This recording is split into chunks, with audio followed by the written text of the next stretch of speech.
Welcome to the second part of my online lecture on Agye's famous poem Hiroshima. As I discussed with you in my earlier video, this poem is written by BAPt3HIROSIMAVIDEO2, who writes under the pseudonym, the false name of Agye. He has assumed a pseudonym of Agye. The name of the poet is S.H. BAPT3HIROSIMAVIDEO2, and this poem Hiroshima was written in Hindi, right? So this poem has been translated from Hindi by the poet Leonard Nathan, right? By the poet and Leonard Nathan. This poem has been translated from Hindi by the poet and Leonard Nathan. Two of these people have translated the poem, which was originally written in Hindi, from Hindi to English, right? What is the title of this poem? The title of this poem is Hiroshima, right? BA Part 3 English Literature, Paper 1, Section B, Hiroshima by Agye. Alright. Now the role of man is of fundamental importance in this poem, as is the idea of a natural seeming disaster. Right? It was a catastrophe. As I told you in my earlier lecture, the Allied forces under the leadership of America dropped this bomb on Japan, the city of Hiroshima and Nagasaki. This bomb was dropped on these two cities, and the poet creates a dramatic picture of what actually must have happened when the bomb was dropped. Let me read to you from the text of the poem.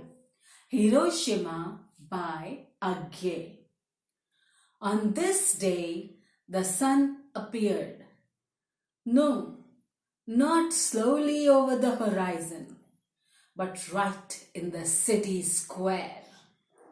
A blast of dazzle poured over, not from the middle sky, but from the earth, torn raggedly open. Human shadows, dazed and lost, pitched in every direction. This blaze, not risen from the east, smashed in the city's heart, an immense wheel of death's swart sun car, spinning down and apart in every direction. Instant of a sun's rise and set, vision annihilating flare, one compressed noon. And then it was not human shadows that lengthened, paled and died. It was men, suddenly become as mist, then gone. The shadows stay, burn on rocks, stones of these vacant streets. A sun conjured by men, converted men to air, to nothing.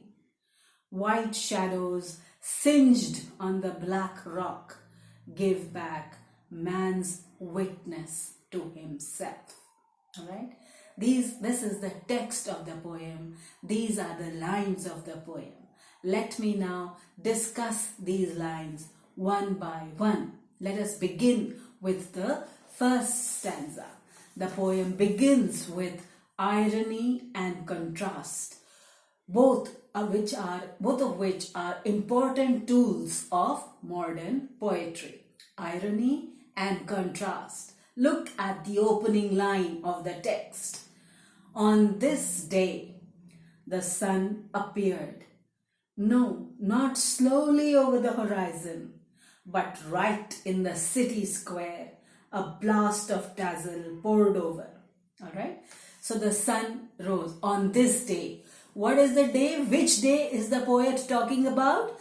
The poet is talking about August 6th, 1945, when the atom bomb was dropped by the Allied forces under the leadership of America this bomb, atom bomb, nuclear bomb, was dropped on the city of Hiroshima. Hiroshima is the name of the city on which America dropped the atom bomb on August 6th, 1945. What is the significance of the year 1945? It was the time of Second World War. August 6, 1945, America dropped the bomb and the Second World War ended. Alright, so this is the significant historical background of this poem. This is the important historical background of this poem. On this day, what is the poet saying? On this day, the sun appeared. Like every day, the sun came out, but it did not come out from the east. The sun, the dropping of the bomb, the flare of the bomb when it was dropped was carried the light of 1,000,000 suns, right? So the sun appeared, no, not from the east, but from the middle of the earth, which was torn open. Look at the violent image, look at the words, look at the genius of the poet.